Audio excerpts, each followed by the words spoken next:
Good morning. This is KAP and ACA for Tuesday the 18th. We're talking about multiple reps, aka multiple representations.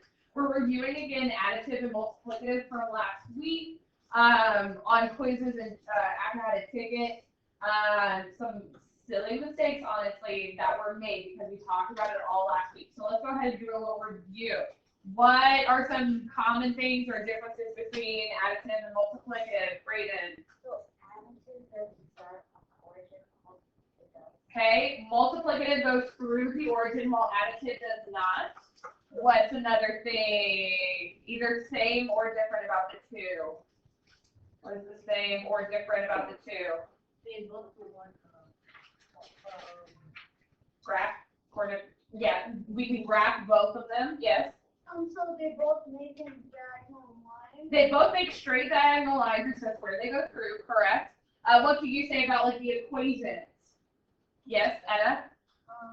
Additive is always adding this subtracting, and a multiplicative is always multiplying. Very good. Multiplicative, I can include division with it, and additive, I can include subtraction, yes? So they have X and Y? They have X's and Y's. X tends to mean my input or which variable? Independent. My Y is my dependent and my output. Okay, it depends on what I put into the machine. Okay, so today we are just going over that some more. Okay, really solidifying because next week for KAP we're spicing this up a little bit. With ACA we're moving on, but ACA can still use some review on all of those steps. So this time we're talking about multiplicative. We're always going to either multiply or divide. Very good. So again, with multiple reps, that's just talking about we have multiple ways to look at it. We can look at it in words, on a graph, in an equation, and on a table. It's multiple representations of the same thing. So with multiplicative, the two quantities have the same steepness or the slope. Okay, remember how like with when we were looking at the equations, when we graphed them, like it always goes over 1 and up 2, over 1 and up 2, over 1 and up 2. Y'all remember that? Okay, it always has the same steepness. You can say the same thing about additive, but yeah, just pointing those things out. It is always a what kind of line? Diagonal, but we're going to say a straight line. I'm not going to say a linear line because I love that y'all are using that word though. Love it. And it will always go through the origin. Very good. And the ordered pair? 0, 0. 0, 0. Awesome. Okay. Talking about from a graph. Okay, we were given graphs last week and we had to find the equation from it. Do y'all remember the strategy Miss Lila used to help her get to that? Okay, because I don't like just looking at ordered pairs every single time, so I made a table out of it. Okay, so we can always just make a table out of our ordered pairs.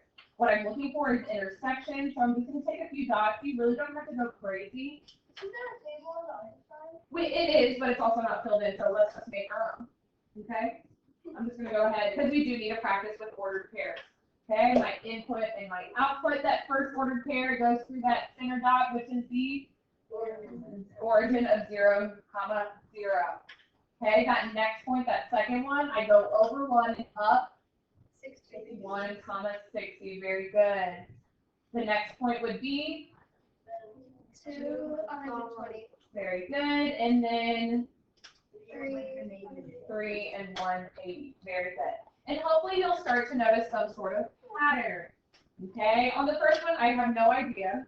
Okay, 1 to 60. I could either say I'm adding 59, or I could say that I'm multiplying by 60. So I always go to the next one to check which will be like better.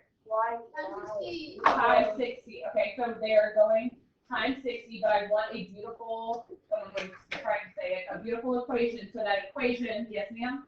Y equals 60. Very good. Y equals 60x.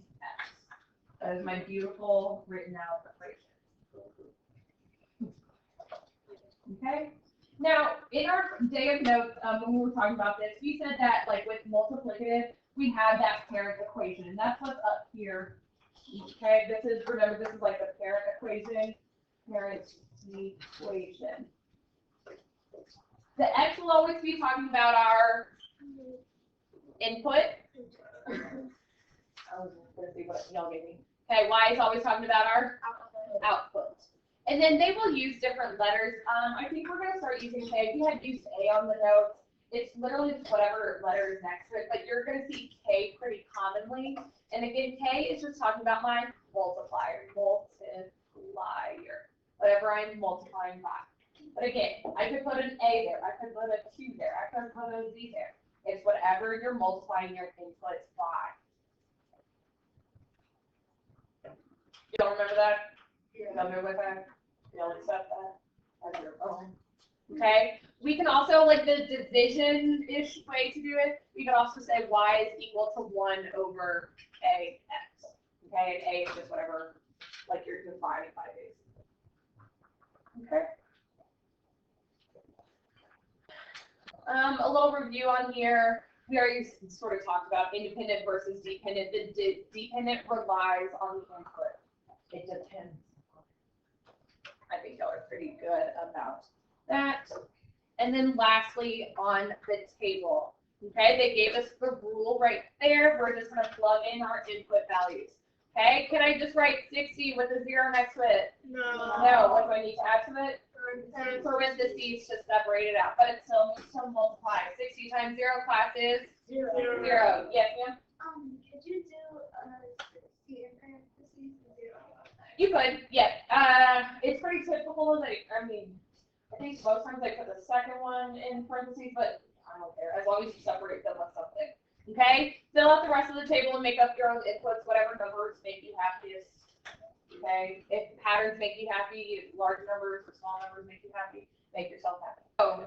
So, 60 times 2 is 120. 60 times 4 is 240. Philip, what's the number you put in? 6. 6 times 60 classes. And then, Isabella, what number did you put in? 8. I see patterns make y'all happy. And that would give me 480. Okay, if I wanted to turn these into ordered pairs, what would my ordered pair for the second one be? 2, comma, 120. What do I need around my ordered pair? Parentheses, otherwise it's just a list of numbers.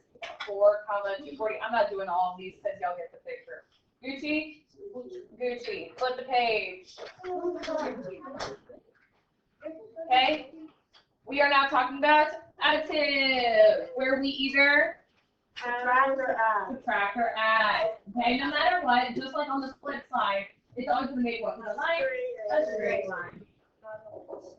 It is linear, but not a linear line. Bless you. All right, it will not go through the origin 0, 0, but it will cross the blank at another point. We haven't really talked about that in this class, so let's take a look-see. Okay, here's my graph, and then here's like my line. It's not going to go through the origin, but it's still going to be like linear. Let's do it, I guess, up there.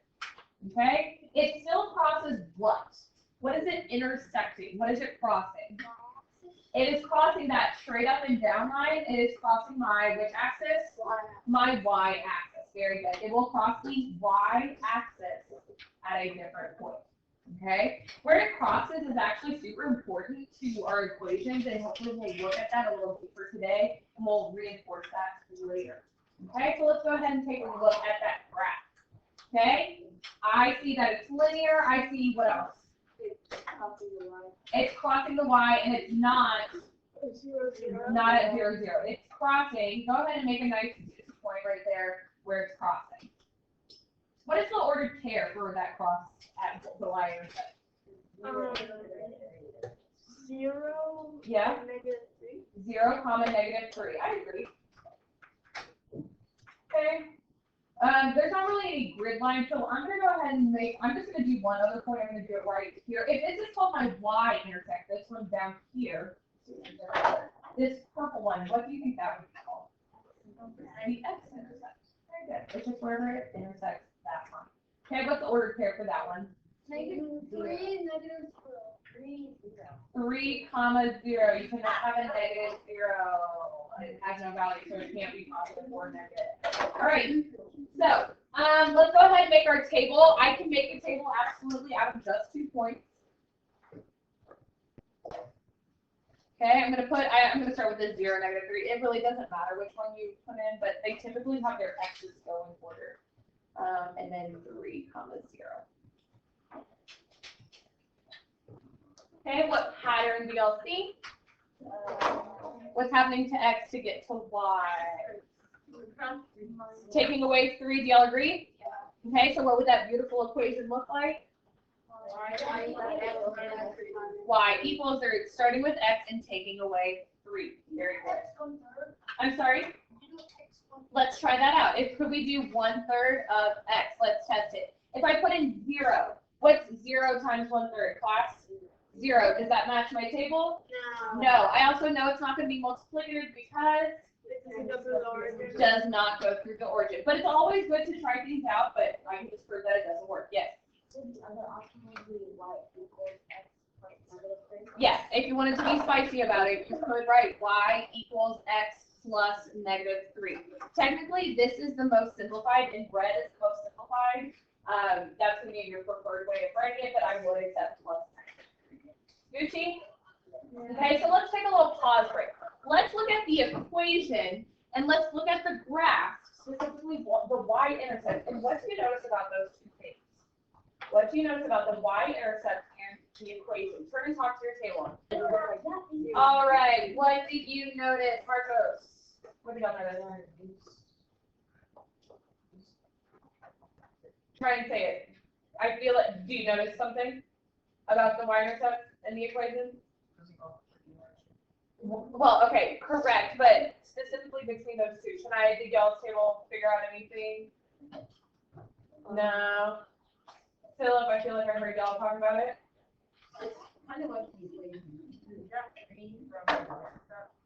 Very good. Our y-intercept was at -3, and my equation was, in a way, -3, okay? That's actually, it is a relationship that you're supposed to notice, and we're going to start getting into that. Again, with KAP, we'll start to notice that when we get into 2-step equations next week, that y-intercept will actually help us quite a bit. Okay? So that is a pattern that you will start to recognize. Go up to the equation again, my parent equation, y equals x plus b. X is my independent or my input. Y is my output or my dependent output.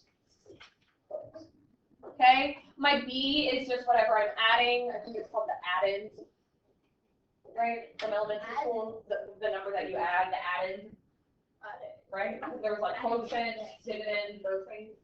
I'm not going to test you on it, don't worry. Okay, it's the thing you add. A, D, D, E, N, E, addend. Don't spell check me on that.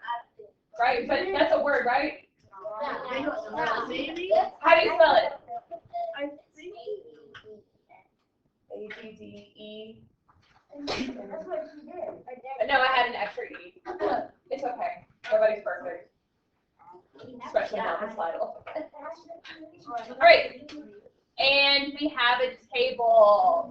Okay, so earnings, x minus 3. I'm going to replace x with my letter. 0 minus 3. Oh, that's going to give me -3. Very good. If I had 2 minus 3, that gives me -1. Very good catch. Don't forget, if I start out with positive, it's like, ooh, take it back to those counters. Remember the counters? We had to do like the magic and made them appear. Okay, let's not go crazy. Fill in the table, fill in your favorite x value. Where do you say go? If I put in 4 minus 3 gives me 6 minus 3 gives me 3. Oh, what? Samantha, what did you put in for your x? 7 minus 3 is 4. Very good. And then you can list out your ordered pairs. Okay. The last little thing, it's sort of on here, but sort of not. It's just talking about the multiple reps. We talked about table, graph, equation. And sometimes we get it from like a word problem, story. Okay. So when we look at stories, we're always looking for key words. When I'm talking about multiplicative, what were some keywords for like multiplicative type stuff? Yes, ma'am. Each.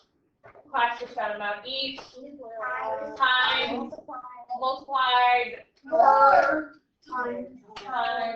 no. So like more and some, those are both adding words. Half would be like divide by 2, a third would be divide by 3. Okay? If I'm talking about additive, sum, add all together, sum, total, take away, loss, subtract. Great. So awesome. So we're always just looking for those keywords. Whenever my final has trouble, I always like to make a table. So y'all remember the gym project thing? This is only for CAP girls recording. If y'all remember in CAP the gym stuff from last week, some of us had a little bit of difficulty writing our equations, and Ms. Lyle said, make a table, because I feel like we can process a table in our heads really easily, and then just write an equation based off that. Okay, and then we had the super spicy ones, and y'all might see a little bit of that today. Like, let's say, a dog walker charges a flat fee of $5 to walk the dog, come to your house and walk the dog, and then additionally they charge $7 per dog. Okay, and we want to write the equation that represents that. Okay, so keywords in there. What are some keywords in there? Flat fee per. Great. Okay, the flat fee is going to mean that what? It's just going to be adding. Very good. Lily said adding. Per means I'm going to multiply. Okay. So again, my equation, because I have two operations, sometimes I like to make a table that represents it. So x and y, but x is going to be talking about what's my independent quantity in this case. What am I changing? The number of dogs. It's going to be the number of dogs, because what depends on the number of dogs? The money, the total cost. So let's figure it out. If I have one dog that I was walking, how much in total am I going to have to pay? 12. There's a flat fee of $5 plus the $7. So that's going to be $12 just to walk the dog. What if I had two dogs though? Salt and pepper. 17. It's going to be, let's figure it out. Am I going to multiply the 5 or am I going to multiply the 7? 7. How many times am I going to multiply 7? I'm going to multiply it twice, and then I'm going to add the 5. So that's going to give me $19. Okay? Salt, pepper, and sugar, my 3 dogs. Okay? How much is that going to cost? 26. Okay? So mathematically, what are we doing? We're doing y equals 7x plus 5. 7x plus 5. We're multiplying the number of dogs times 7 and then adding $5 just once. Okay? Are we going to have spicy equations like this all the time? No. Well, we'll get into more of those next week. But right now, it's just going to be like, oh, they charge $7 per dog. They're not going to have this fee. In that case, it's just going to be multiplication. Okay? Let's take a quick second. Let's see if we can, y'all as a table, come up with your own word problems. Just a little one separate. And the rest of the class is going to find out if it's additive or multiplicative. I'll give you a minute. Ready, set, math.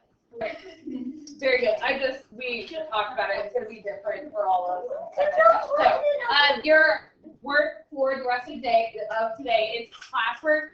This is a code specific for Ms. Lytle, so your teacher might have a different one. So this quiz is going to be a classwork grade. You have the rest of the class to do it. And then homework tonight, y'all have a test review. It was posted on Friday, and where is it posted? Sorry. Where? Oh, where? That is due tomorrow night. So if you have not started, you need to start. Okay? Other grade. But this is classwork. This is homework. Ready, set. That's your